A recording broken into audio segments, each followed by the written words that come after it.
Ja tev ir slinkums skriet pašam, nāc līdz video skrējienā pa Tbilisī.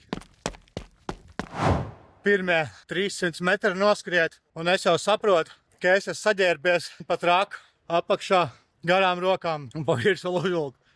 Šitādu skrienamo. Gārā ir 15 grādi šodien. Pagājušais es skrēju, kad bija 8 grādi, tad bija ok. Bet šodien ir pīs ģēckars. 1,5 kilometrs un skrienam garām visbiezākajai viesnīcai Veika rajonā. Forša arhitektūra, ne? Galvenais jābūt ir uzmanīgam. Skrienot, neieskriet kādā šitajā vietā. Visādas kačapurī nepaņemt. Kačapurī. Uzmaucam arī šķērītes. Nedaudz atpūšamies pie gājēja pārējais, lai nedaudz ievilkt telpu, sadāk varētu nolikt karot jau. Tā kā šitas suns. Gan drīz vai. Vienmēr sanāk skriet garām kaut kādam parciņam, kur var aiziet nedaudz patrenēties šitādi tete.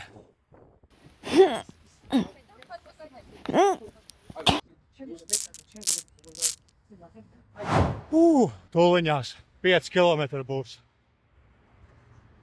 Tāds foršs vējiņš ārā, nemaz dritīgi neesmu piekusis.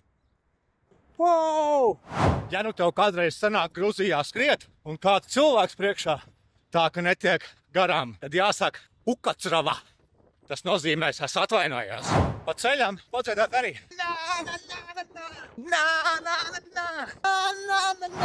Nu jau 7 kilometri. Uztaisam 1 minūtu atpūtu pie Gruzijas Tehniskās universitātes.